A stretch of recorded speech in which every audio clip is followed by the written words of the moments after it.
और उन तीनों में से जो एक बंदा था वो तो सीधा बोल दिया कि मुझे तो अभी घर से निकलने को डर लगता है, इतना मेंटली हरास हो गया है। और उन्होंने डिमांड की है 3 मिलियन 30 लाख येन, और उसको अगर INR में कर दो तो 15-20 लाख रुपए गवर्नमेंट को। तो आप जापान में जब आओगे, अगर आप प्लान कर रहे हो अभी आने का, आगे आने का, जॉब के लिए, पढ़ने के लिए, तो आपको इस तरीके के इंसिडेंट्स पता होना चाहिए।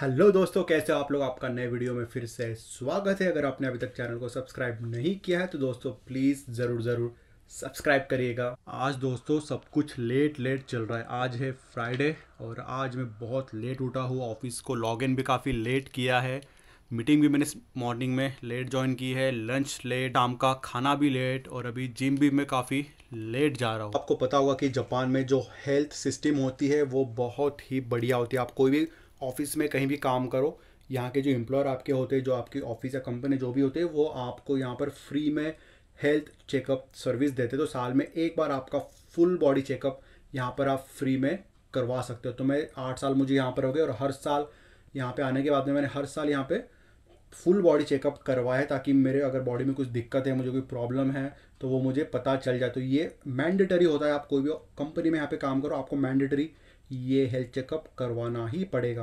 तो उसके लिए ना मुझे ये फाइल आज डिलीवर हुई है। ये है, इसके अंदर कुछ डॉक्यूमेंट्स वगैरह है, और जो यूरिन टेस्ट और बाकी भी जो टेस्ट होते हैं वो मुझे वहाँ पे जाके एक्चुअली करवाना है। ये एक्चुअली लास्ट मंथ मेरा बुकिंग हुआ था, बट मैं जा नहीं पाया था हेल्थ चेकअप के लिए कुछ रीज़न की वजह से। तो फरवरी में, इस मंथ में मेरा ये अपॉइंटमेंट उस हॉस्पिटल में बुक किया है मेरे कंपनी ने। तो इस मंथ कुछ दिनों के बाद में हम जाने वाले यहाँ के हॉस्पिटल में। वहाँ पे मैं पूरा फुल बॉडी चेकअप करवाने वाला हूँ, आँखों से लेके पूरा बॉडी का। तो मैं आपको ले जाऊँगा यहाँ के हॉस्पिटल में और आपको बताऊँगा कि जापान के हॉस्पिटल कैसे होते हैं और वहाँ पे कैसे सिस्टम होता है, एवरीथिंग उसके बारे में बात करेंगे, बट वो आने वाले कुछ व्लॉग में। तो अगर आप चैनल पे नए हो तो चैनल को ज़रूर सब्सक्राइब करिएगा। और दोस्तों आज हमको ये भी डिलीवर हुआ है, ये है सिस्मिक ब्रेकर। तो ये यहाँ के जो टोक्यो गवर्नमेंट है ना, ये उन्होंने आज डिलीवर किया है सुबह। ये चीज़ है, यहाँ का जो अर्थक्वेक आते रहते हैं, आपको पता है जापान में अर्थक्वेक बहुत आते हैं, और आपको पता होगा कि जापान के जितने भी घर होते हैं सारे लकड़े के घर होते हैं। जो मेरा घर है वो भी पूरा, आप देख रहे हो, सीलिंग, फ्लोर, ये दरवाजे, दीवारें, सब कुछ यहाँ पे वुडन की बनी होती है। तो यहाँ पर अर्थक्वेक जब भी आता है ना, तो घर में इलेक्ट्रिसिटी वगैरह चली जाती है और आग लगने के चांसेस बहुत हाई होते हैं। तो यहाँ की गवर्नमेंट ने अभी क्या चालू किया है, नया प्रोग्राम, जिसमें कि इन्होंने सबको फ्री में ये जो ब्रेकर होता है, सिस्मिक ब्रेकर, ये मैंने फर्स्ट टाइम एक्चुअली पढ़ा है इसके बारे में। तो ये इन्होंने सबको यहाँ पे बांटा है और आज ये उन्होंने डिलीवर किया है। तो इसको मुझे घर में इंस्टॉल करना पड़ेगा, ताकि जब भी अर्थक्वेक मेरे घर में आएगा तो उसको डिटेक्ट करेगा, और यहाँ पे जो इलेक्ट्रिसिटी है वगैरह, अगर आग लग गई मेरे घर में तो यहाँ पे उसको वो प्रिवेंट करेगा, रोकने के लिए। तो अभी मुझे नहीं पता कि इसको कैसे इंस्टॉल करना है। अंदर एक बॉक्स इन्होंने दिया है, इस तरीके से ये दिखता है। अंदर इसके वो स्विच टाइप कुछ है। तो अगले वीडियो में मैं आपको बताऊंगा कि इसका मैनुअल इसमें इन्होंने दिया है साथ में, इसको मैनुअल को पढ़ूंगा, और इसको कैसे ऑपरेट करते हैं, कहाँ पे इंस्टॉल करते हैं, वो भी आपको मैं पूरा डिटेल में बताऊँगा अगले ब्लॉग में। अभी मैं जिम के लिए रेडी हो रहा था, और मेरा जो BC डबल है, जो मैं वर्कआउट करते टाइम में लेता हूँ, वो अभी ख़त्म हो गया है। डब्बा पूरा अभी खाली हो गया है। और मैंने कल ऑर्डर किया था BC डबल अमेज़ॉन से यहाँ के, तो शायद वो उन्होंने डिलीवरी कर दी है मेल बॉक्स में जाके। अभी हमें चेक करना पड़ेगा कि उन्होंने डिलीवरी की है नहीं। आई थिंक आ जाना चाहिए था, क्योंकि जो मेरे यहाँ का मेंबरशिप है वो प्राइम मेंबरशिप है, 1 डे डिलीवरी यहाँ पर हो जाती है। तो चलिए जाते हैं हमारे मेल बॉक्स में, चेक करते हैं। और शाम हो गई है, ठंडी कितनी है बाहर भाई साहब, अंधेरा भी काफ़ी हो गया है। ये हमारा मेल बॉक्स आई थिंक आ गया। इन्होंने इतना बड़ा बॉक्स इन्होंने रख दिया है इसके अंदर। इनको मैंने बोला था कि इंस्ट्रक्शन दिए थे कि घर के बाहर यहाँ पे रखना, बट उन्होंने मेरे बॉक्स के अंदर रख दिया। तो ये है हमारा BC डबल A, जो कि ब्रांच चेन अमीनो एसिड, जो कि हम वर्कआउट करते वक्त 1 स्पून लेते हैं। तो अगर आप जिम वगैरह जा रहे हो तो मैं आपको ये रिकमेंड करूँगा। ये है मैंगो फ्लेवर, मुझे मैंगो बड़ा ही पसंद है। ओट्स में भी मैं मैंगो डाल के खाता हूँ, और वर्कआउट करते वक्त भी मैं मैंगो का BC डबल A लेता हूँ। अभी 1 स्पून पूरा भर के इस तरीके से हम इस शेकर में डालेंगे।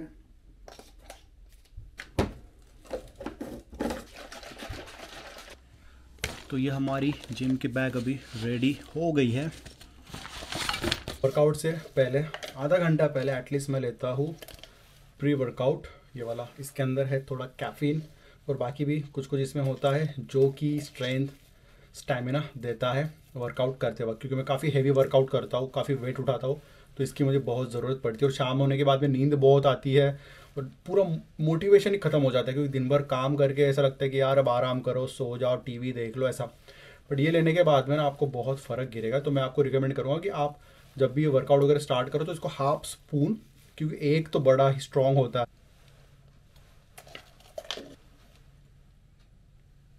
तो अभी बज गए हैं शाम के, रात के बोल सकते हो आप, 9:30, और अभी हम निकल रहे हैं जिम के लिए।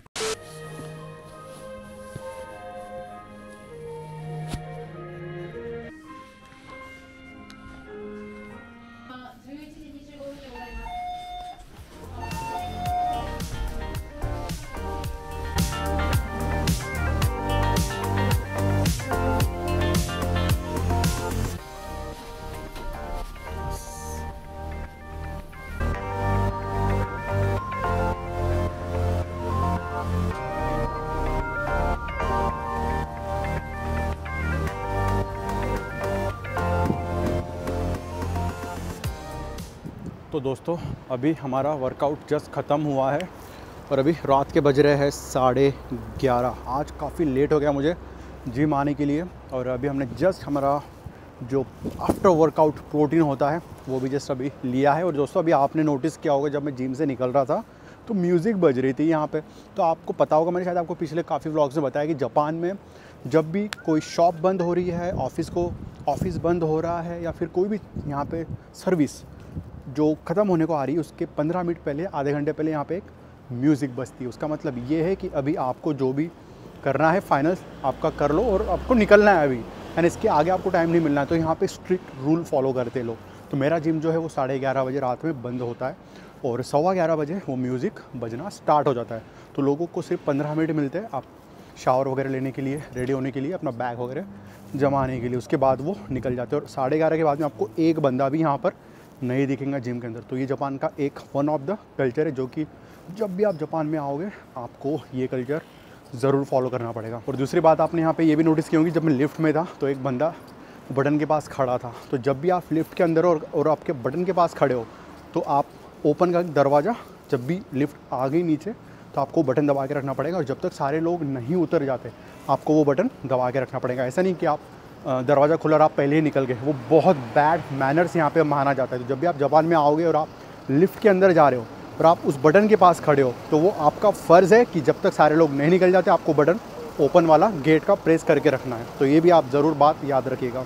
हम खड़े हैं हमारे फेवरेट मॉल के आगे, जिसका नाम है डॉन कीहोटे, जो कि रात के 5 बजे तक खुला रहता है। अगर आप आगे देखोगे यहाँ पर, शायद आप देख पा रहे होगे, 5 बजे तक ये खुला रहता है। और इसी के सामने हमारी गोल्ड जिम है ऊपर के फ्लोर पे। तो यूजुअली मेरे को सामान वगैरह लेना होता है तो यहाँ पर आता हूँ। लास्ट आई थिंक 1 महीना हो गया मुझे यहाँ पर आके, और अभी हम आए कुछ यहाँ पे सामान लेने के लिए। तो चलिए जाते हैं अंदर। ये मॉल की खासियत ही है ना, यहाँ पे हमेशा ऐसे इस तरीके से लाइटिंग शाइटिंग और इस तरीके से ये स्टिकर जो देख रहे हो आप कार्टून के, ये यहाँ का लोगो है, ये वाला डोंकी पता नहीं डोंकी एक डोंकी है, बट यहाँ का लोगो है। ये आपको पूरे इस मॉल के अंदर दिख जाएगा। और आपको सुनाई दे रहा होगा म्यूज़िक बज रही है। हर प्रोडक्ट के आगे ना इस तरीके से एक छोटी स्क्रीन लगी होती है और उसकी छोटी सी ऐड यहाँ पे लगी होती है। जैसे कि ये प्रोडक्ट है, इसको बेचने के लिए यहाँ पे इन्होंने ये एक छोटी स्क्रीन लगाई टीवी जैसे, और इसमें आपको शायद आवाज़ भी आ रहा होगा ऐड का। हमको एक्चुअली 2-3 चीज़ें लेनी थी, उसमें से एक चीज़ ये है फेस वॉश। और मुझे यहाँ पे एक नया ब्रांड दिखा है न्यूडर, पता नहीं जापान का ब्रांड है क्या, आई थिंक जापान का ही होना चाहिए, हाँ मेड इन जापान ही है। तो ये मुझे कुछ नया लग रहा है। यहाँ पे चारकोल वाला फेस वॉश और इनके काफ़ी सारे अलग अलग यहाँ पर प्रोडक्ट्स भी है। आई थिंक ये नया वाला है। तो ये कितना टैक्स मिला के 500 लाइक 550 येन का है। तो इसको ले लेते, ट्राई करते इस बार।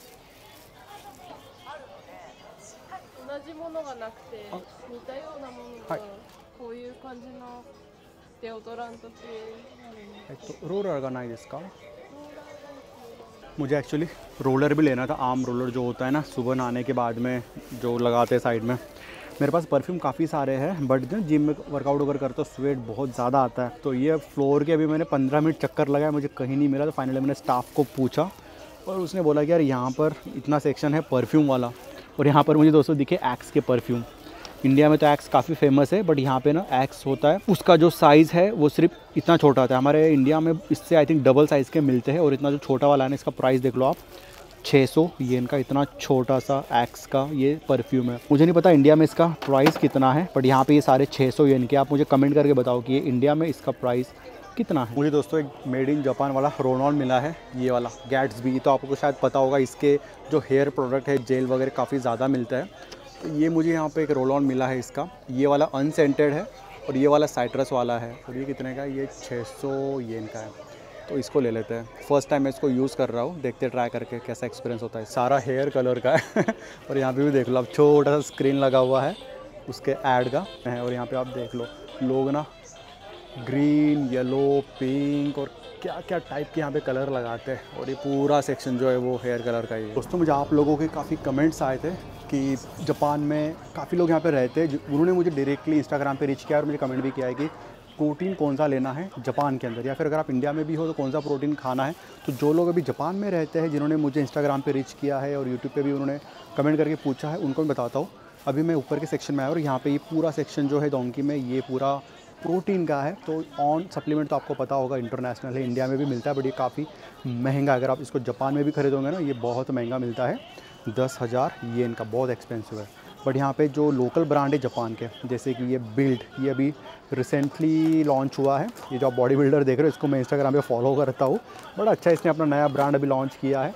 ये भी आप ट्राई कर सकते हो। और उसके बाद में यहाँ पे और भी जब मेड इन जापान वाले, जैसे कि एल्प्रॉन, ये भी मेड इन जापान है। सावास, ये बहुत बेस्ट है। ये पहले मैं 2-3 साल पहले इसको बहुत लेता था, बट अभी मैंने इसको बंद कर दिया। बट ये भी one of the best brand है मेड इन जापान। यहाँ का और एक ब्रांड है DNS बोल के, मैं देख रहा हूँ यहाँ पे मिल ले रहा है मुझे। तो अगर आपको ऑनलाइन शायद मिल जाएगा DNS ब्रांड का मेड इन जापान, वो भी बहुत बढ़िया है। बट वो थोड़ा आपको एक्सपेंसिव मिलेगा, बट उसका जो क्वालिटी है ना बहुत ज़बरदस्त है। तो वो भी अगर आपको ऑनलाइन मिल जाए, DNS और सावास, ये दोनों बेस्ट है यहाँ पे। जो लोग अभी इंडिया में है और प्रोटीन लेना चाहते हैं, तो इंडिया में तो बहुत से ब्रांड आपको मिल जाएंगे। और मोस्टली जो भी ओरिजिनल ब्रांड होते हैं वो आपको डुप्लीकेट भी वहाँ पे बेचते हैं। तो मैं आपको रिकमेंड करूँगा कि ऑनलाइन के बजाय आप कोई शॉप में जाइए, जो डीलर होते हैं प्रोटीन वगैरह बेचते हैं, वो शॉप में जाके आप उनसे ही खरीदेगा, क्योंकि उनके पास सर्टिफिकेट होता है वो सप्लीमेंट बेचने का, और वहाँ पे ओरिजिनल ही आपको मिलेगा। अगर आप ऑनलाइन खरीदोगे ना, फिर वो भले ही ब्रांड का नाम ओरिजिनल रहे, बट बॉक्स के अंदर बता नहीं सकते क्या चीज़ होती है। तो आपको ये रिकमेंड करूँ कि भाई सप्लीमेंट्स वगैरह आप शॉप में जाके ही खरीदेगा। क्योंकि होता ऐसा है ना कि हमें थोड़ा बहुत डिस्काउंट मिल जाता है, 500-600 रुपये का डिस्काउंट दिख गया तो हम तुरंत उसको खरीद लेते हैं। बट कभी कभी ना हम धोखा भी खा लेते हैं, 500-1000 रुपये बचाने के चक्कर में हम डुप्लीकेट प्रोटीन भी खरीद लेते हैं। हाँ, ये कितना सही लग रहा है। ये शायद नंबर प्लेट जैसा इन्होंने बना के रखा है यहाँ पे, टोक्यो जापान। ये आप आपके गाड़ी पे भी लगा सकते हो या घर पे दीवार पे चिपका सकते हो। अलग अलग डिज़ाइन के इन्होंने बना के रखे। वाह, ये तो बड़ा सही लग रहा है। घर आते वक्त मैं लूँगा, ये मम्मी को दूंगा, ये बड़ा ही घर में एंट्री गेट पे लगा देंगी है। ये देखो, यहाँ भी चॉपस्टिक के सेट है, 5 का सेट है। इस तरीके से बॉक्स के अंदर मिलता है। अगर आपको किसी को गिफ्ट करना होता है तो आप इस तरीके से, देखो इन्होंने बढ़िया पैकिंग वगैरह भी करके रखी है इसको। और इसका प्राइस है ना लाइक अराउंड 800 येन का। ये आई थिंक थोड़ा अच्छी क्वालिटी के, बड़े महंगे हैं। क्या बात है। ये स्लीपर देख लो दोस्तों, पिकाचू वाली स्लीपर अगर आपको घर में पहनना है इसको तो आप ये ले सकते हो, बड़ी प्यारी लग रही है। गाना सुन रहे हो? डोंकी का ये खुद का गाना है, जो मॉल है उन्होंने गाना बनाया है। और अभी आए दोस्तों हम यहाँ के साइकिल वाले सेक्शन में, यानी डोंकी के अंदर साइकिल भी आपको मिल जाएंगी। स्पोर्ट साइकिल भी है, नॉर्मल साइकिल भी यहाँ पर मिल जाएंगी। और ये देख रहे हो, ये एक साइकिल जो नॉर्मल इंडिया में पता नहीं कितने की है अभी, बट ये जो नॉर्मल साइकिल है ये 32,000 येन की है, ये वाली। और ये जो थोड़ी स्पोर्ट्स बाइक है ये है ऑलमोस्ट 40,000 येन की। और ये जो बच्चों की साइकिल है ना, ये भी 40,000 के आसपास ही है। ऊपर भी रखी हुई है, ये भी ऑलमोस्ट 30,000 की है। और सबसे महंगी आपको अगर बताऊँ मैं यहाँ पर, तो मुझे ये वाली लग रही है जो ऑटोमेटिक है ना दोस्तों। मैंने आपको बताया मेरे घर के पास भी, दादी जी के पास वो ऑटोमेटिक साइकिल है, तो ये उसी कैटेगरी की है। और इसका जो प्राइस है वो 87,000 येन। तो मुझे लग रहा है कि यहाँ पे सबसे महंगी साइकिल ये वाली ही है। अब आपको ये जो 87,000 ये महंगे लग रहे होंगे, बट दोस्तों मैंने यहाँ पे 2 लाख की भी साइकिल देखी हुई है, 5 लाख की भी साइकिल देखी हुई है।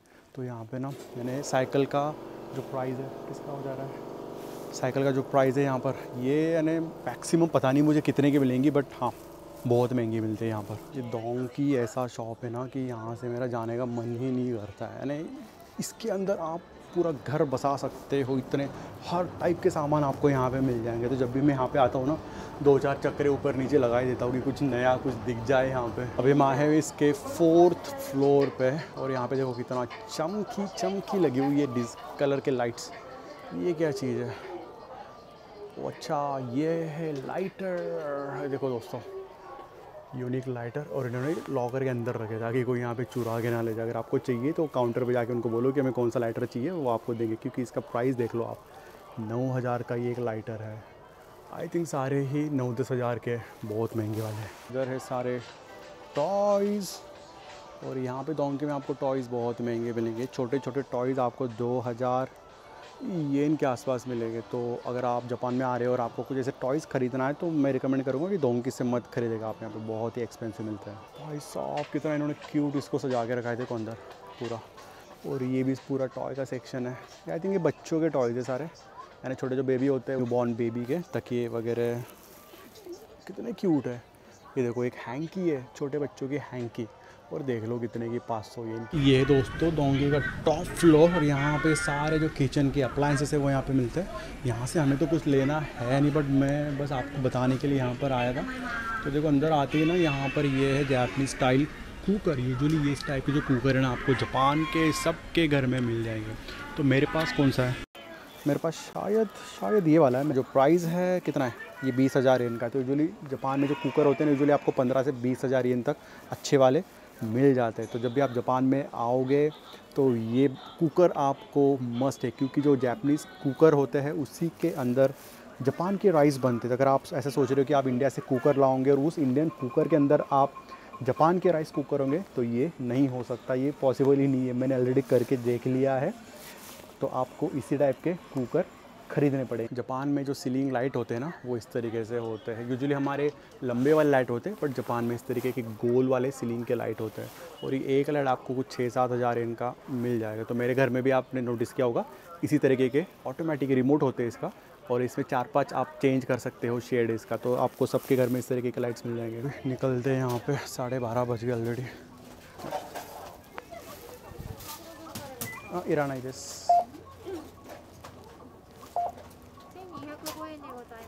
ID there.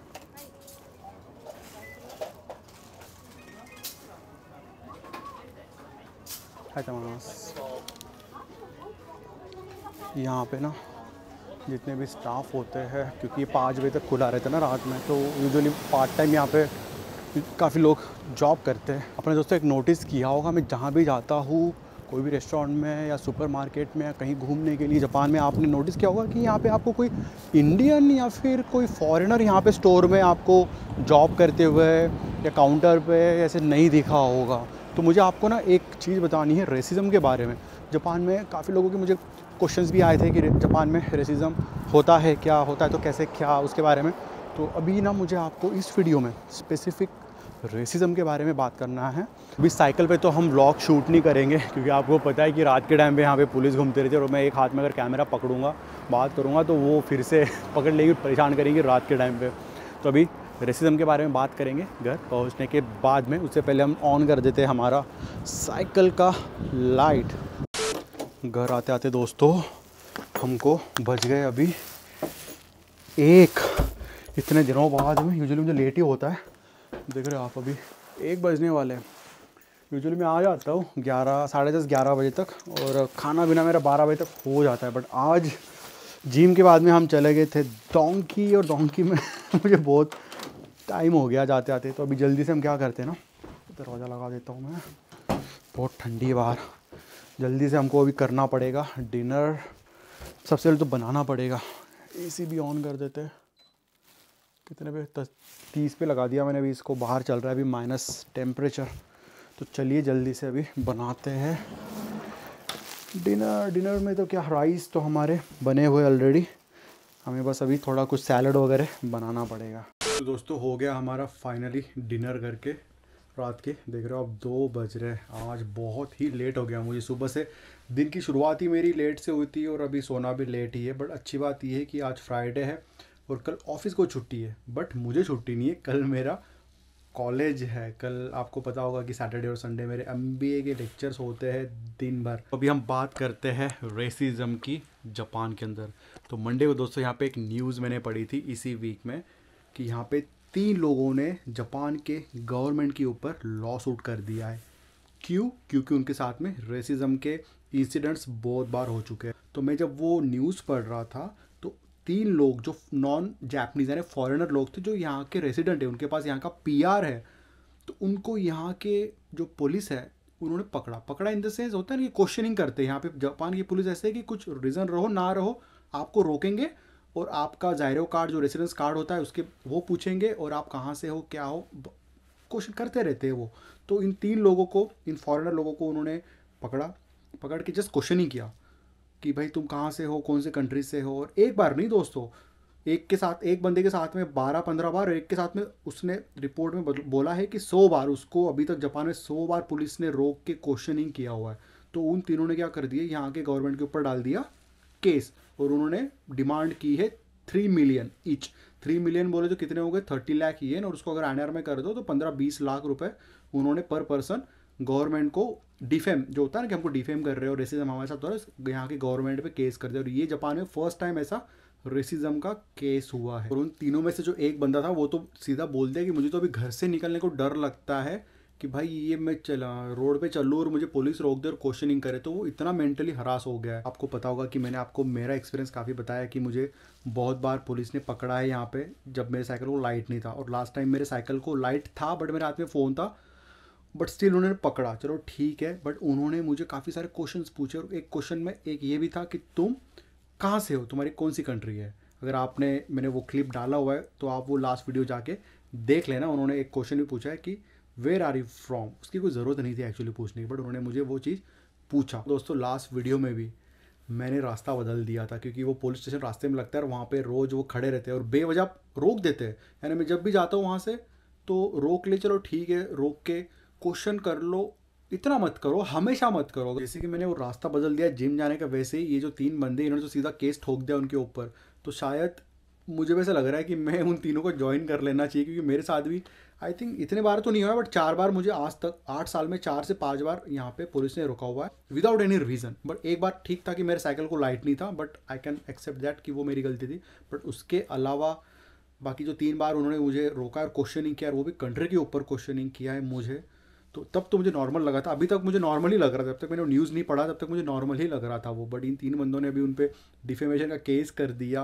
तो आई थिंक जब नेक्स्ट टाइम मुझ पे भी ऐसा इंसिडेंट होगा कि बेवजह मुझे वो रोक रहे और क्वेश्चनिंग कर रहे और मुझे मेरा नेशनलिटी भी पूछ रहे कि भाई तुम कहाँ से हो क्या, तो शायद मैं भी सोचूंगा उस बारे में, क्योंकि ये एक इंसिडेंट यहाँ पे हो चुका है। तो नेक्स्ट टाइम शायद यहाँ के पुलिस थोड़े प्रिकॉशन लेंगे, कंट्री के बारे में लोगों को नहीं पूछेंगे। जो इमिग्रेंट्स बहुत ज़्यादा बढ़ रहे हैं तो यहाँ के लोगों ने अभी अनशन कर दिया था, बीच में काफ़ी न्यूज़ में भी आया था, यहाँ पे झंडे शंडे भी लगा के रख दिए थे उन्होंने कि इमिग्रेंट्स को अलाउ मत करो जापान में। बट देखा जाए तो इमिग्रेंट्स यहाँ पे बहुत कम है। जापान की एक तो पॉपुलेशन सबसे ज़्यादा कम है, यहाँ पे जो लोगों की उम्र है वो ज़्यादा हो रही है, यहाँ के लोग शादी नहीं कर रहे, लोगों के यहाँ पे बच्चे नहीं हो रहे। और जो इमिग्रेंट्स यहाँ पे आ रहे हैं वो तो इकोनॉमी को हेल्प कर रहे हैं यहाँ पे, क्योंकि यहाँ पे मैन पावर ही नहीं है। यहाँ पे रेस्टोरेंट में लोग काम करने को नहीं है, यहाँ पे रोबोट है, यहाँ पे लोग ही नहीं काम करने को। तो अगर आ रहे हैं तो शायद उनको रिस्पेक्ट करो तुम इस तरीके से, उनको उनके नेशनलिटी पूछ के उनको तुम ऐसे मेंटली परेशान मत करो। तो यही मेरा बोलना है। आप क्या सोचते हो कि जापान में इमिग्रेंट्स बढ़ रहे हैं और ऐसे इस तरीके के जो इंसिडेंट्स हो रहे हैं रेसिज्म के, आपका क्या राय है? आप मुझे कमेंट करके ज़रूर बताइएगा। जो न्यूज़ का जो लिंक है वो भी मैं नीचे डिस्क्रिप्शन में दे दूंगा, आप वो न्यूज़ जाके ज़रूर पढ़िएगा। तो आप जापान में जब आओगे, अगर आप प्लान कर रहे हो अभी आने का, आगे आने का, जॉब के लिए, पढ़ने के लिए, तो आपको इस तरीके के इंसिडेंट्स पता होना चाहिए।